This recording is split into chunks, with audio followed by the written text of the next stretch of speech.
दरम्यान एक महत्त्वाची update, Nagpur CSMT Duronto express 3 तास उशिराने धावतीये। दुरांतो एक्सप्रेस मधून अक्षय भाटकर आपल्यासोबत आहे। अक्षय, मी सध्या या दुरंतो एक्सप्रेसमध्ये आहे आणि आपण पाहताय अजूनही दुरंतो एक्सप्रेस ही सुटलेली नाही आहे। घाटकोपरच्या पुढे आम्ही पोहोचलेलो आहे।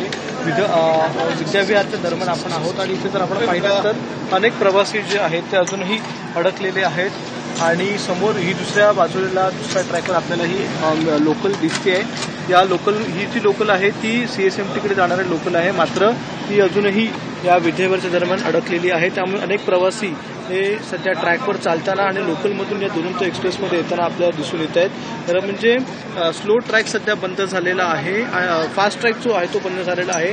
सायंच्या दरम्यान पाणी साचलेलं आहे आणि हे जे पाणी साचले त्यामुळे अजूनही अनेक लोक जे आहेत ते अशा प्रकारे एक्सप्रेस पकडून लोकलमधून एक्सप्रेसमध्ये येऊन इथे प्रवास करताना दिसून येत आहेत। जीव धोक्यात घालून अक्षरशः हा प्रवास आहे, कारण की फास्ट ट्रेन ज्या आहेत त्या पूर्णतः बंद झालेल्या आहेत आणि ही गेल्या अनेक तासापासून रखडलेली फास्ट ट्रेन आहे।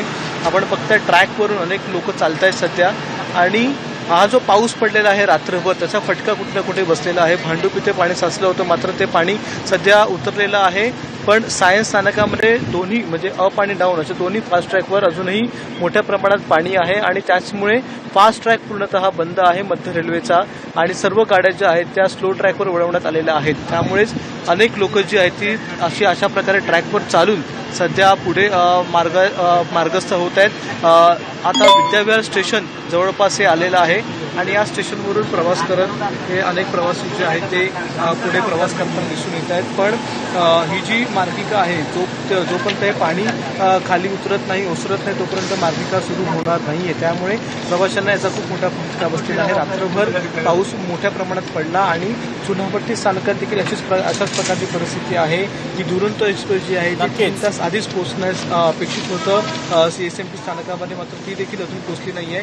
आणि हे चित्र जर आपण पाहिलं तर आपल्याला अजूनही दिसून येतंय की सर्व प्रवासी जे आहेत ते चालत आता विद्याविहार स्थानकापर्यंत चाललेले आहेत। घाटकोपर स्थानकामध्ये अक्षय, त्यामुळे स्वाभाविकच अनेक लांब पल्ल्याच्या एक्सप्रेसला याचा फटका बसताना पाहायला मिळतोय। तू देखील प्रवास करताना जपून प्रवास कर। तुर्तास धन्यवाद दिलेल्या सगळ्या सविस्तर माहितीबद्दल।